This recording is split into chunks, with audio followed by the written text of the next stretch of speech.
Greetings and welcome to Weekly Update Wednesdays. If you're a Malaysian musician or an artist or a band and you have not heard of the Dana Kandungan Digital, what cave have you been hiding all these years?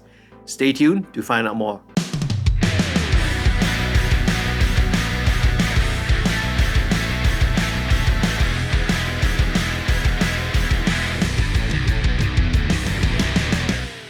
The Dana Kandungan Digital or Digital Content Fund, let's just call it DKD for short, okay, was previously known as the Dana Industry Creative Digital. Now, it was first introduced in 2015 under the 11th Malaysia Plan or Rancangan Malaysia ke-11. This followed the setting up of the policy, right, the Dasar Industri Kreatif Negara, way back in 2012. DKD's main aim was to streamline and to facilitate the disbursement of funding related to the creative content industry. And for the music industry, specifically for music, is managed by My Creative Ventures Sendirian Berhad. DKD's objectives are threefold. Number one, to stimulate the music industry practitioners in the creation, production, and distribution of music-related content that is both creative and competitive at both the local and also the international level. Number two is to develop the human capital, human potential that is competitive and comparative in order to expand the potential of the Malaysian music industry. And thirdly, to develop a music industry that can compete and brings positive economic impacts. There are three types of funds that are offered by My Creative Ventures under DKD. They are number one, the Dana Persembahan Music 2.0, which is for live music and concerts and eligible for up to 100,000 ringgit in funding.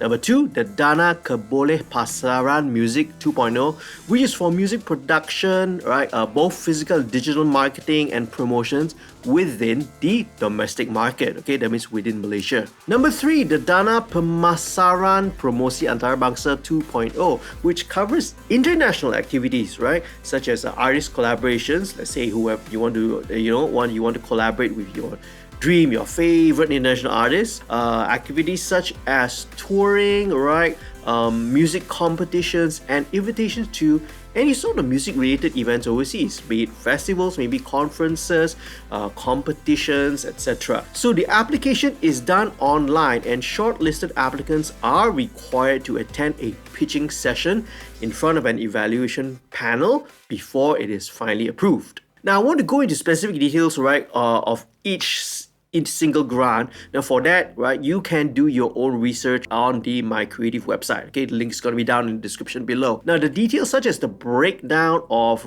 things such as the eligible costs, what you can actually claim under the fund, the evaluation criteria, the documentation, the application criteria, the process, even the whole flow chart of what the process is, so that you won't be confused or waiting for feedback or waiting responses or that. It's all explained and outlined clearly in the guideline documents, which you can also download from the My Creative website. So the second cycle, for the year 2023, which is this year, was opened on September 22nd, which was just about 2 weeks ago. And the window for applications is 6 weeks, which means that you will have until around the first week of November. I think this should be around maybe Friday, which is November 3rd, to submit your proposals. I'm going to go on a bit of a tangent here, so bear with me, okay? Now, recently the list of the grant recipients for the first cycle of the DKD was announced. And when that happened, it ruffled some feathers in the music community lah.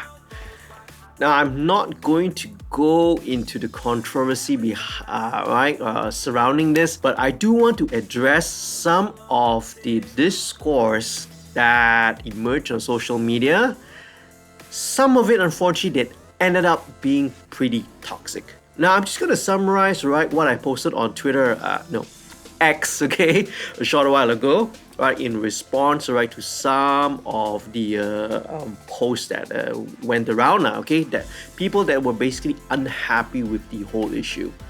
Now, DKD is not a charity fund.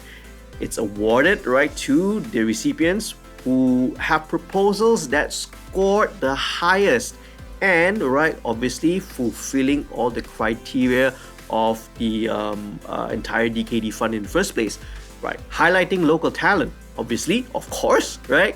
And very importantly, the economic KPIs, right? I think things like projected your revenue, your job creation, what's your marketing strategy, what's your promotional strategy behind your proposals, right, etc. Okay, I've previously and unsuccessfully, right, I should add, applied for the DKD. And honestly, I was really deeply invested in my proposal. In my head, I thought like, wow, I have an amazing plan, an amazing idea that this was going to highlight local acts, that this was going to create lots of jobs. But in the end, somehow my proposal, right, didn't go through. Obviously, right, on hindsight, I look back at it, it definitely wasn't something that was sustainable. It wasn't a project that was going to bring a lot of economic multipliers, right, to the national GDP, for example, right? So yeah, I had all the good intentions within me, but just basing things, right, and awarding grants, which is basically taxpayer money, which is actually, the money that's coming from you and me, right, people who are taxpayers. It's not going to be as simple as just that lah, okay? It's not just going to be simple as government's not just going to simply give you money just based on good intentions alone. They really have to evaluate and assess things on much more nuanced factors that other than just your good intentions, basically. Instead of lashing out on social media, what some of the people could have done was to have just sit back, reevaluate the proposal, refine your plans, maybe try it out again next year, consult with experts, consult with people who are very good at drawing up and writing up business proposals. Perhaps, when you talk to very smart people who are in the business field, they will shine a spotlight on your proposal, on your plan, and highlight like, these are your strengths, these are the weaknesses of your proposals that sometimes maybe us, especially we who are musicians and creative people, we might fail to see. And perhaps even you could reach out to those who actually were awarded the grant, the recipients of the grant, and hey, give them a call and check out with them, ask them for their advice, ask them, hey, maybe could I take a look at your proposal? Do you have some ideas or advice on how I could better improve my proposal so that the next cycle which comes around, probably next year in 2024, right, I can write a better proposal, I can be better prepared for the pitching session when it comes. And hey, who knows, right? If it scores high, you'll get the grant the next time round.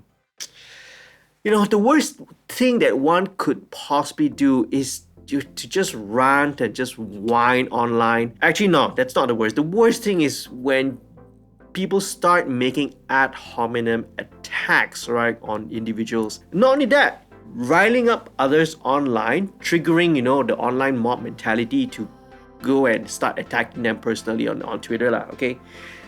But anyway, that's just me ranting, okay? Rant over, right? So, back to DKD, right? So if you've got a music project and you need financial support, DKD is one of the best ways that you can obtain the resources to get things going. Whether you're planning to produce and record an EP or an album, to organize a concert, or getting an international tour going, or getting funds even to help with marketing and promotions, DKD is really one of the best initiatives out there available for you. So there you have it, right? Thanks for watching this video. Remember to like, comment, and subscribe. Consider becoming a patron. Check out the Command Plus S apparel affiliate link, right? They make cool gear for audio engineers. Then they also ship worldwide, okay? Use the code Studio2105 to get 10% off. I'll see you again in the next video real soon. Peace, love, and music.